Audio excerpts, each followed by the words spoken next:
Tinapay mula sa langit. A daily morning devotion with CRC family.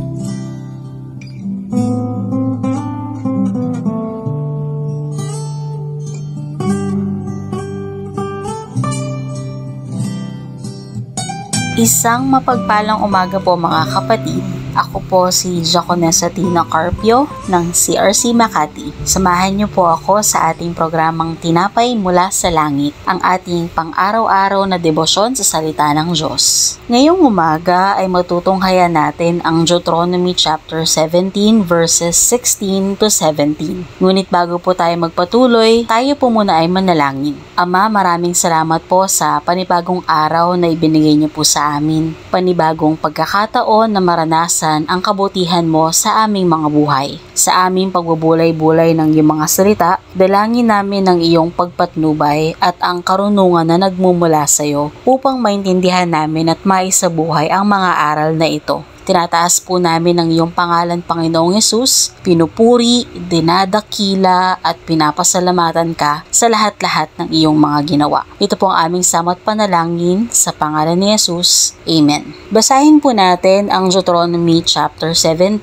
verses 16 to 17. Ang gagawin ninyong hari ay hindi dapat magparami ng kabayo para sa kanyang sarili. Hindi rin niya maaring iutos sa iba na magbalik sa Ehipto para ikuha siya ng maraming kabayo sapagkat pinag-utos ni Yahweh na huwag nang bumalik pa roon. Hindi siya dapat mag-asawa ng marami at baka siya ay makalimot kay Yahweh. Hindi siya dapat magpayaman sa panahon ng paghahari. Ang dalawang verses na ito ay nagpapakita ng mga guidelines na dapat sundin ng mga Israelita sa pagpili ng kanilang magiging hari na magpapatuloy at magpapanatili ng kanilang pananampalataya at pagdepende nila sa Panginoon. Mayroong tatlong instructions na isinasaad sa mga verses na ito. Ang magiging hari ay, una, hindi dapat magparami ng kabayo para sa kanyang sarili. Tulad sa kanilang pinanggalingan ang Ehipto, hindi nais ng Panginoon na magparami ng kabayo ang kanilang magiging hari. Maaari itong maging simula ng pagdepende nito sa sariling kapangyarihan imbes na sa kapangyarihan at pagtatanggol ng Diyos. Pangalawa, hindi siya dapat mag-asawa ng marami.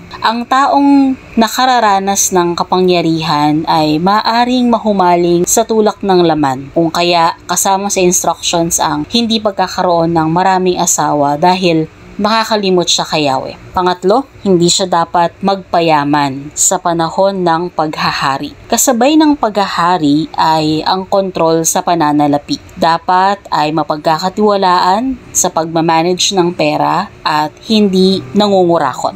Power, pleasure, possession. Tatlong bagay na tinatamasa pa rin ng mga kasalukuyang namumuno. Mga namumunong umaabuso sa kapangyarihan upang magkaroon ng labis-labis na makamundong kasiyahan at magpayaman. Ang mga instructions na ito ay dapat natin i-consider sa pagpili ng ating mamumuno. Ang tatlong ito, kapag may pagmamalabis, ay tunay na nakakasama at lahat ng sobra ay nakakasama. Sobrang kapangyarihan, kasiyahan, at kayamanan. To the point na nakakalimot na tayo sa Panginoon, ang pinagmulan ng lahat.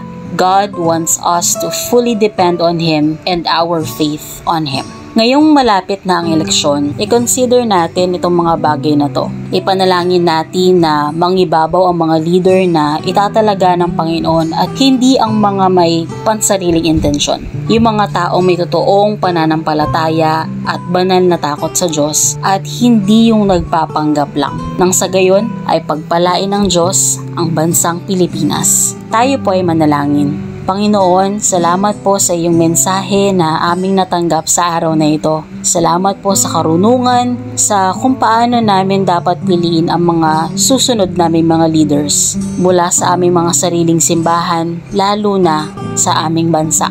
Sa nalalapit na halalan, hinihiling po namin ang iyong paggabay at wisdom. Ipakita mo po sa amin ang mga taong nais mong mamuno sa Pilipinas at huwag kaming magpapasilaw sa pagpapanggap at suhol, kundi ituro mo sa amin ang tama para sa aming bayan. Maraming salamat, Ama, sa wagas mong pagmamahal sa aming lahat. Ito po ang aming samot panalangin sa pangalan ni Jesus. Amen. Maraming salamat po muli sa inyong pakikibahagi sa ating programa. Lagi po nating pagnilayan ang salita ng Diyos mula sa ating puso dahil lubos po ang magiging kaunawaan natin dito. Muli po ninyo kaming samahan bukas sa pagninilay ng kanyang mga salita dito sa Tinapay Mula sa Langit. Malaya po ninyong i-share ang video na ito upang kayo din ay maging pagpapala sa iba. Pagpalain tayo ng Panginoon at magandang umaga po.